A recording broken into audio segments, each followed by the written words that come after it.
Oh my gosh. Movies. Never seen them. Your favorite. I mean. Hey, remember that year when you had, what's it called? Movie Pass. And you were seeing movies and you like had opinions about like what should win Oscars and stuff. That was such a fun year. It was a nice time. You should go back. No, I don't think Movie Pass isn't a thing anymore. It's not, but the AMC I wouldn't use that shit. It's so nice. You know I though. wouldn't. Do you think I see enough movies for that?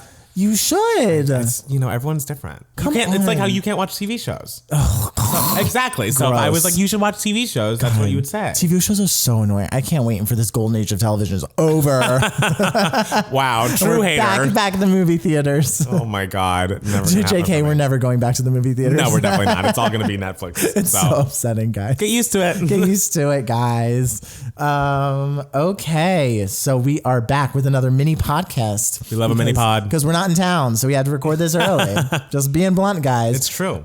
So we counted down our previous top 5 favorite songs of the year, and this time it's top 5 favorite movies of the year. So Matt Palmer, since you are not the movie buff of us, then you can go first. All right. He told me, he was like, well, there are only 5 movies that I liked this year. That's true. There are only 5 movies that I saw and enjoyed this year. And so my number 5 is a strictly Netflix movie entitled Someone Great. And even though what is this? That is Judy Rodriguez. It's just story of 3 friends. They're kind of a love story, and I think Lakeith Stanfield is the male love interest for Gina Rodriguez. They go through a breakup, and I don't know. It just was heartwarming. I enjoyed it. It was a fun, nice watch. Liked it better than Once Upon a Time in Hollywood, which was garbage. And I have no issues with it. I thought RuPaul did a nice job. And RuPaul's in it? Yeah, RuPaul's in it. Oh damn! It was a definite feel good movie, and for the Netflix movies, I think it's up there with To All the Boys I Loved Before. I think it's the best of all of those, but I think that's the closest. So All the Boys I've Loved Before was like that was a game changer as far as like cute, simple Netflix originals. It's like, oh, this can actually be very good. Yeah. Oh, these can. Yeah, and I love a movie that like is a feel good movie, but like is still excellently done. Yes, and I love that. The cinematography was gorgeous. Every moment of that movie is gorgeous. And this movie was very good. It was not great. It's number 5. It's not number 4. It's not number 1. You know, not everything is. Not everybody has that. It's true. So of course, like I'm gonna have honorable mentions. I got to give a shout out to the Knives Outs of the world and the Irishmans, the wonderful cinematic achievement of the Irishman. And I just saw Queen and Slim this past week. How is it? Loved it. It's great. The ending. I'm nervous. I'm hopeful that my family will let us go see that. We always go to a movie on Christmas or the day after maybe, and that's my vote for this year. Okay. What do you think could outweigh that? But like, what do you think? I don't even. What are other things coming out? Not Cats for sure. I mean, there's a lot coming out. What else is coming out around Christmas time? Little Women. No, too white. Your brother might like Little Women. Too white. Bombshell, maybe like a Bombshell. Another again, very white. But there's not any like huge action things coming out, is there? That's always my. worry. Star Wars. I'm not seeing a fucking Star Wars. I put my foot down with that. I could see they getting some votes, but I'm like, not going to do that. I will stay home and watch Vanderpump Rules. Try me. Okay, all right. I'm seeing this is Black Bonnie and Clyde by myself, which is what I did this week. And also, I want to preface this by saying, like, of course, I have not seen the things that have yet to come out. I haven't seen the Bombshells. Bombshells outright just came out, but I haven't not seen Bombshell yet. Have not seen the Little Women's, the Star Wars, the Cats. Are you going to see Star Wars? I don't know. I didn't see the second one that just came out. That one that people are very angry about for some reason. So I haven't seen that. So like, I don't want to see the third one before I see that. Like I want to follow it. And I don't remember what happened in The Force Awakens, but I remember sitting there and enjoying it. But just not really knowing what was going on. So I haven't seen those movies yet. So who's to say what my top 5 will be at the real end of the year? Who knows? But I will say, and also Marriage Story, I want to give a shout out to. Excellent movie that everyone's been talking about this week. I know. Everyone's just shitting on it. I think people are turning on it. And it's like, still want to see it. The acting in this movie's excellent. So go fuck yourselves, everyone. Wow, strong feelings. I guess maybe out of context, it looks a little weird because it definitely reads very much as a play. So the acting is, I don't know. It works though. It works. If you watch the whole movie, it works. But anyway, back to my actual number 5. Yes. Is a movie that I talked about on the podcast as a Giving Me moment. It's a movie entitled Loose that I saw earlier this year. It's about, do you remember? You're looking at me like you don't remember. You don't remember? It's a movie about the black high school student who was adopted by white parents. Oh, yes, I do remember. With Octavia Spencer. Such a unique movie all about, I guess, the growing up in a mixed race family and the sort of micro things that sort of happen as far as that goes. And this kid is so interesting because this kid is like a villain, but not.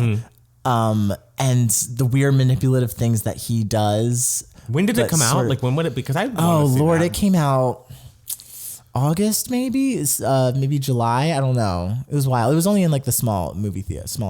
Oh, okay. You know, it's not going to be playing at the AMCs because they're reserved for, you know, the Star Warses of the world. But no, excellent movie. Really loved it.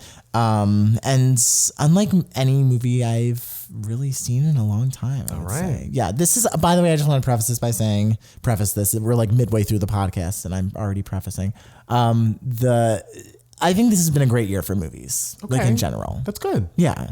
So it's hard to name my top 5. Okay. Which is why I just named like 12 movies in the past 30 seconds. Right. I know that this is not a movie, but I just want to give a shout out to season 2 of Fleabag, which I watched very recently. And it's an Amazon original starring Phoebe Waller-Bridge. And I'd heard so much about it and she won all of those like Emmys for it this year. And I was like, what is so great about this show? And I watched it and it's like, oh wait, like it is truly funny and wonderful and heartwarming. Everyone seems to love it. I watched both seasons and the first season was good, very good and very like clear about what the vision was. But season 2 just takes it to a whole new level. Andrew Scott plays her love interest and he is a priest, and just their whole interactions, their whole vibe. I love her interactions with her sister Claire. I love that no one has a name outside of like the sister and the sister's husband. It's just like, no, their names aren't even mentioned and it's not even a thing. But I also just like the chemistry between Phoebe Waller-Bridge and Andrew Scott is so fun. How's Olivia Colman in it? Oh, she's hilarious. Of course she is. She's so fucking funny. She plays her stepmom. And it's just, she's a nightmare and I love it. Perfect. It's so great. So I just wanted to give a shout out to Fleabag because it's great. Anyway, back to movies. My number 4 is another movie I just watched very recently.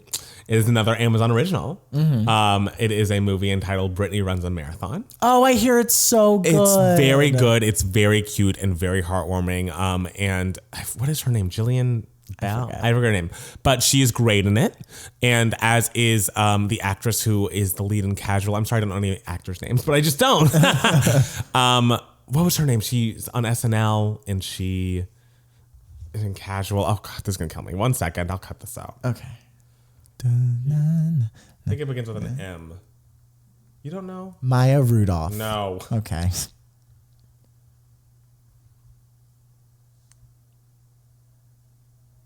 Michaela Watkins. Yes, we love her, and she's so good in this movie. And it's about, obviously, this girl who she lives in New York, and she feels like her life is kind of directionless, and she's not really growing, and she's really stuck in her life. And so she decides to take up running after going to the doctor and being told that her cholesterol is really high. And she gets kind of hyper-focused on running and the marathon, and then things ensue. She has to grow, not just in the physical way, but in an emotional way. And sometimes there are some big swings. Sometimes there are some scenes where you're like, okay, this is a little on the nose, but the feel of it is so great, and I think it's a really good message, and it's based on a true story, and all the performances are very good, and it's just a movie that makes you feel warm and fuzzy, and almost, if I liked running at all, made me want to run a marathon, but I hate running, so. Yeah, you don't like running. You say you get itchy when you sweat? I do. I get itchy. I'm not a big sweater. My friend Libby gets itchy when she sweats. She's like, I don't like sweating because I get itchy, and I'm like, that's so interesting. Yes, we have that in common. What's in your sweat that makes you itchy? It's like sand? Like, I don't think I'm leaking sand. I hope not. Sand in your sweat? It doesn't seem safe. Good for Brittany and good for you for considering running a marathon. Yes, thank you. So my number 4 of the year was a comedy that came out much earlier in the year that was entitled Booksmart. I still want to see that. And people are calling it the like girl Superbad, and I know you don't like Superbad. I really don't. But it's not about anything. It's great. It's excellent. It's about 2 girls. Okay, I love the premise because I feel like it's hard because the premise makes me so angry because it's basically about these 2 overachieving girls, and they spent their entire high school careers not partying and like working hard and not doing the things that the stereotypical teenagers would do, and they like get into Yale and everything.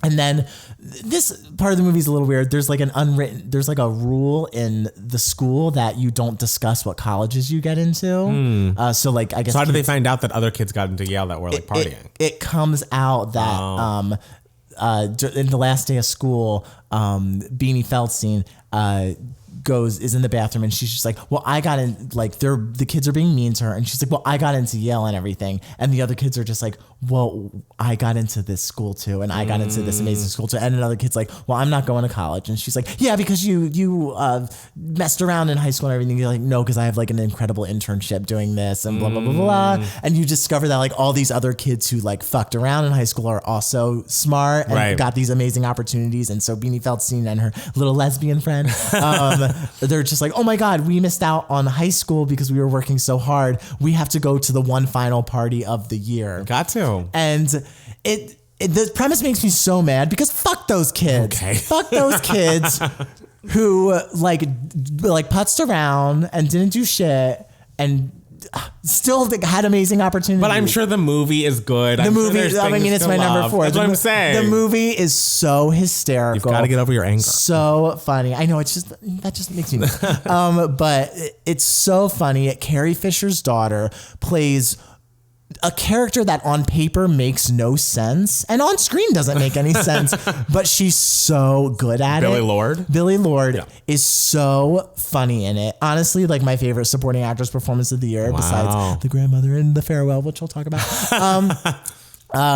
She is so funny in the movie, and her like halfway through the movie, I was just like, I don't know how I feel about this character. I don't understand her at all. Right. But then by the end, you're just like, fuck. I don't care. She's so funny. Billie Lourd's comic timing is excellent. You can tell she gets it from her mom, gets it from her grandmom. The legacy lives on, guys. All right. Like Billie Lourd is someone to watch out for, I have to say. And it's really just a great movie. We love that. Yeah. I want to give one more TV shout out. Jesus. TV's better than movies. It's true. It's the golden age. And I've talked about this show on the podcast before, but it just needs to be brought up again.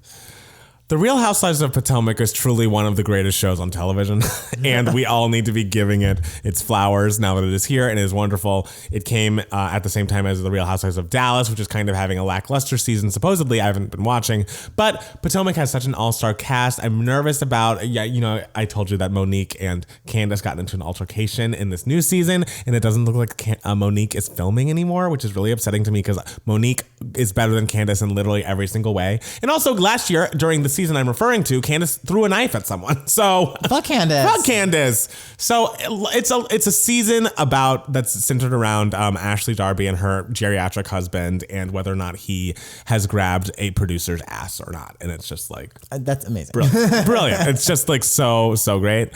So if you have time over the break, I urge you to get on the Bravo app and give it a watch. As for those little movie things, the next one or the big movie things that whichever are a lot of work. I saw Late Night very recently. Oh, did you like it? I did like it. It's number 3. And it was one of the 5 movies I liked this year. And I just thought it was a joy. And Mindy Kaling is so winning. She's one of those people that like I just root for, even though I feel like I have heard things about her in real life where she's like not lovely. But whatever. Everything I've seen of her has been so great. And I feel like she did such a great job, and I thought also Emma Thompson was exceptional in this movie. She's Emma Thompson, of course. It's true. But then you say that, but then you go see Last Christmas, and you're like, ooh, Emma Thompson. Not good. But so after seeing Last Christmas and seeing her in this really did reinvigorate my love for her. She's just so... And the thing that's so ridiculous about it is it's like, well, this would be a great, almost real true to life tale, except there are no women in late night. Like the whole thought is like, there are actually no female late night hosts besides, I think, Samantha Bee, but like no one on a network. There's one. Oh, I don't know what network it is. I don't think it's a main network. Oh, I forgot her name. If it's Robin Thede, her show got canceled. Okay. But she now has that HBO show, the Black Lady Sketch Show. That's her. No, the thing is, this girl's not black. I think she's maybe like Indian. I don't know.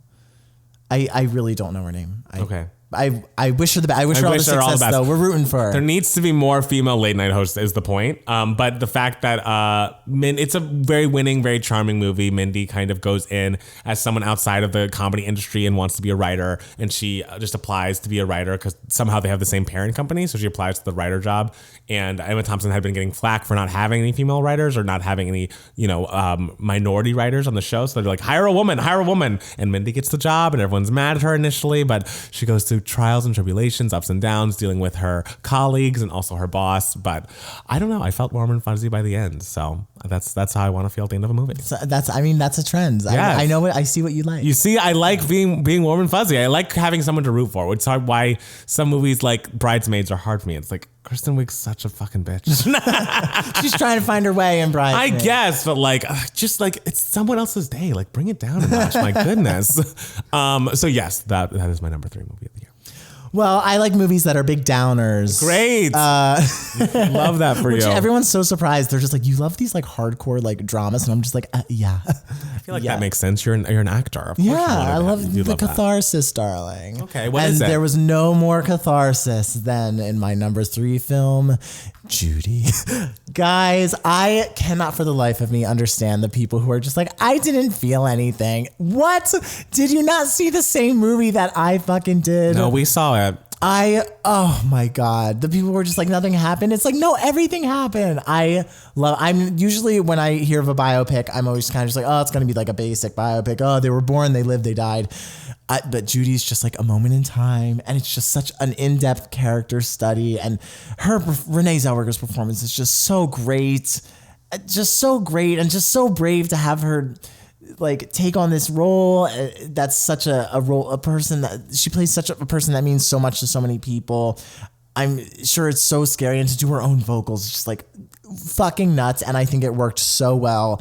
I just loved it from top to bottom. The scene with the 2 gays at their apartment is the best scene of the year, hands down, without a doubt. I told you in the 2 Gay Match review, I've never felt so represented in a movie. I did like that scene. An amazing scene, because you see like how much this person can mean to these 2 guys who are just regular people and everything. But Judy's just a regular person too, who has like these problems, and like but it's not her fault. It's like you're rooting for her so much, and it's just I thought it was an excellent movie, not just because the performance is great. I thought it was an excellent movie because it was an excellent movie, and the excellent performance just enhanced the excellent movie. I truly believe that. I truly, with my whole heart, believed that. I was very surprised at how good I thought the actual movie was. I'm very glad you liked it. Yes, fuck you. I was being nice. I said I was glad you liked it. Whatever. It's not on my list. Number 2 for me is a bit of a surprise. Because, I'm not a superhero person, but I saw the Spider-Man Into the Spider-Verse, and that was excellent. That was 2018, darling. Oh, was it? I saw it this year. No, it came out 2018. All right, well, bitch, it's number 2. It is a joy to watch. I feel like following Miles Morales, a black boy, and his journey into becoming Spider-Man was so thrilling, so exciting, so wonderful. I loved the animation. I thought that was very well done. And it just was like a creative take on a Spider-Man story that like we've heard so many Spider-Man or like superhero origin stories. That really? I think there should be more. Shut up. But I thought, did you see this movie? I didn't know. Oh, it's actually I hear it's unbelievable. It is very, very good. Like I was going in and be like, I don't know what I'm going to think about this, but did I cry? Yes. Yeah, I have no doubt that I will love it. Like everything I've seen of it looks really great, and just the unanimously great reviews. Yes, it was very well done. I was very into it. So so thank you, Spider-Verse, for welcoming me in. Thank you, Spider-Verse. Number 2, even though this is cheating because it's didn't. Well, this is what I have, and Judy wouldn't have made the list any fucking way because it's fucking garbage. Fuck you! It's literally nothing happens. I'm gonna punch you in the face. You started this. I was trying to be nice. My number 2, we've talked about it a bunch of times on here, is the movie Parasite. Just another movie that unanimously everyone's just like, oh no, this is fantastic. All right. Just fantastic. Beginning to end, you're excited. The characters are so interesting, and you feel like you get to know this family so well. And it's fun. It's funny. It's just it reminds you why you love movies, because you're just like, this is just a fucking blast, but I'm still feeling it. Like there's depth, there's meaning. But just tell me when it's on for streaming. But just the point of the movie is just to really entertain, and entertain it does, but it also makes you feel and also makes you think, and just really creative from beginning to end. And my favorite performance in the movie is the rich mother, who could have been such a caricature, but she was just so genuine the whole time. Really great performance. I don't know the actress's name. That's okay. And also honestly, like really great performances. I'm kind of hoping the film wins Best Ensemble, because my Personal favorite pick for Best Ensemble at the SAG Awards did not get nominated. But what fine. movie? Oh, we'll talk about it later. But of the movies nominated for Best Ensemble at the SAG Awards, I think Parasite could win, and I think it should win. Yeah. What's your number one, Matt Palmer? Knives Out was a joy. Top to bottom, start to finish. I was smiling. I was invested. Ana de Armas. I know I've talked about this several times on the podcast by now, but I really did love it. I thought it was such a different type of movie that you don't usually see. I love the big ensemble. I love the splashy character of it. I love that it's big and campy and fun. And still smart. It wasn't like lowest common denominator stuff. Yes, it's like Parasite. Like it's a movie that's fun, right, but still smart. Yes. Yeah. And so I appreciated every second of that, and that was the film of the year for me. The details in Knives Out, it's just really great. Yes. Like the details for like a silly comedy that happens to a silly comedy, really great. A+. I have to say. Great ensemble as well. Yes. But my personal favorite ensemble is in my number one favorite movie of the year. And that is Lulu Wang's The Farewell, which I'm so scared it's going to get shut out of the Oscars this year. So scared. Didn't it not get like the Golden Globe nominations they thought it was going to get, or thought it should got? It got in for Best Actress for Awkwafina and Best, I think, Foreign Language Film at the Golden Globes. Okay. But The Farewell is just a movie made for me. like it's ensemble driven. It's about family. It's funny. It's touching. I just loved it. I think the journey that Awkwafina's character goes through in this sort of acceptance and the reverence that she has for like her family's traditions and the decisions they make with this grandmother is just so interesting. And you really, much like Parasite, you really feel like you get to know everyone in this family, in this extended family, which is very interesting. The characters are so funny. They really feel like a family. And so by the end, you feel like you're a part of the family. And I loved it. I was moved. Oh, there's one shot in particular that just stunning. Oh my God, I loved it. All right, guess I have to see The Farewell you really too. Need to see Farewell. You would like it. The Asian films are killing it this year. Hey, that's like what I hear. Really fantastic. And last year too with Shoplifters. Love. Amazing. Iconic. Incredible. I'm mad at you for not liking Judy. I mean, I really thought you'd be over it. We watched this months ago. You're dumb. I'm not. You're dumb. I saw it. You're dumb. So why do you have, it's like, I'm mad at you like how I'm mad at those kids from Booksmart. They're dumb. So why are they successful? Because I feel like I experienced that with NYU. Like going to like a good school that I like worked hard to get in, and I met some of the dumbest people of my life. How is this like me not liking Judy? Because you are dumb. I'm not. And so you should not have nice things. I have great things because I am not dumb. I chose to watch a movie. Movies are subjective. And I watched a movie in which very little happened. Judy's not subjective. That very little happened. Judy's not subjective. I'm right. I think if you didn't know much about Judy Garland, you would not feel as strongly about it. Everyone should know about Judy Garland. I know what I've seen in the movie, and I know that she was in The Wizard of Oz. You should know more. That's all I have. Sorry. All right. The goal for 2020 is learn about Judy Garland. I don't want Learn more about Judy Garland. I'm okay. Email My Heart? Do you have a Email My Heart? We do. Hold on, let me pull it up. Oh gosh, never ready. Why is no one ready? Why is nobody ready? So now we're gonna do a music question for Email My Heart. Don't forget, you can be a part of Email My Heart by emailing us at 2gaymats@gmail.com, 2 spelled TWO. This one is from Doni. Hey y'all, wanted to ask y'all about the Grammys and their trifling ways. Which one of Mariah's album of the year nominations should have been wins? Doni thinks that Emancipation of Mimi was a no-brainer. Self-titled debut album is tricky because the rest of the nominees, besides NSYNC and Hammer, forgettable albums. Ooh, Doni did her research. Think it should have been her or MC Hammer. Daydream is the most controversial in Doni's opinion, and love to hear the thoughts on Alanis and Jagged Little Pill, and loves our thoughts on Alanis and Jagged Little Pill so much. So which album should have won Album of the Year at the Grammys? Doni is absolutely right. The Emancipation of Mimi was the album of that year. It deserved it. You're giving a career award to U2 for an album that no one remembers. And Mariah Carey had been through the ringer, been through so many ups and downs. This is the comeback story of the decade. Give her that motherfucking award. That was, of all the nominations for Album of the Year, that is the one that like gets me the most angry, because she didn't win any of the generals. She didn't win Record of the Year. And it's like, It was the record of the year. Like, this isn't even a debate. You're all just... I don't know if you're sexist or you just remember her being married to Tommy Mottola, so you think it's an unfair advantage she had. I don't know what your issue with Mariah Carey is, but it was her year. She should have won every single thing she was nominated for that year, and I'm still mad about it. And it's kind of like she had a legacy at that point. Yes. Like, so it's not like, oh, she's a new person winning album of the year just because she's like big and popular and young. And well, she's always young. Yes. But just because she's younger. Right.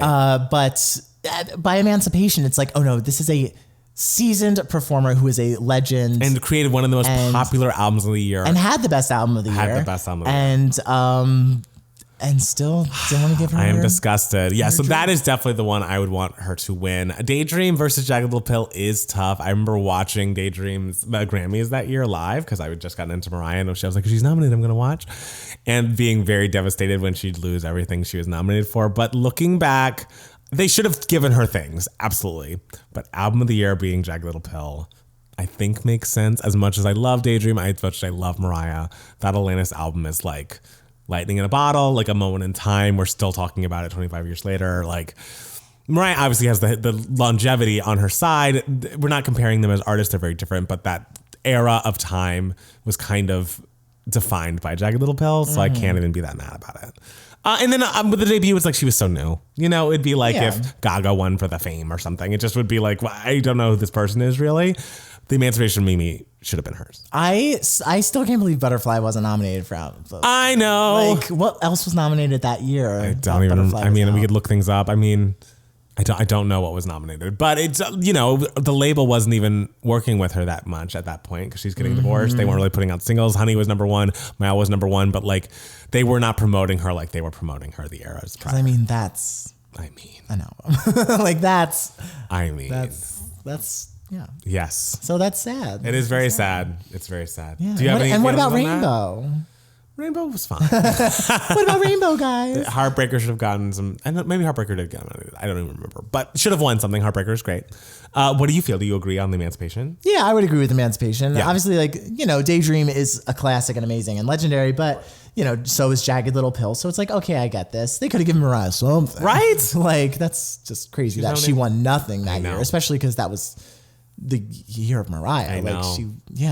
Like One Sweet, that was the year One Sweet Day, like it beat the record like shortly before the Grammys. Like, what are you gonna do? What are you gonna do? But it's okay, as Mariah said, the Grammys are trash. It's true, and hopefully by now she has 19 number one singles. It'll be very sad again if she doesn't.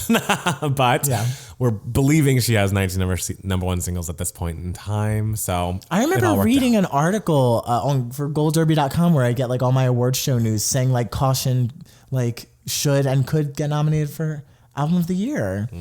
I mean, I was hopeful for an R&B album or some sort of R&B, but it's like Grammys do not like Mariah. Like she's one of the most nominated people in history and has won 5 times, like over 25 years. It's like, give me a break. And you look at some people who have like 30 Grammys and you're just like, really? And Mariah only has 5? It's like Alicia Keys has more Grammys than Mariah. And it's like, Alicia had her moment for sure, but like, she's not Mariah Carey. I mean, who is? Not everybody has that. Not everybody has that. Their credit. And to your credit, you need to learn more about Judy Garland. And appreciate Judy more. I appreciate that you liked it. Thank you. You're welcome. It'll be playing on our TV when I get the screener, the side screener. Great. Well, tell me when that is so I can be somewhere else. Oh my gosh, guys. Thank you guys so much for listening. I hope you guys are having a great holiday break. We'll be back next week with a brand new 2K Mats podcast. Bye, guys. Bye.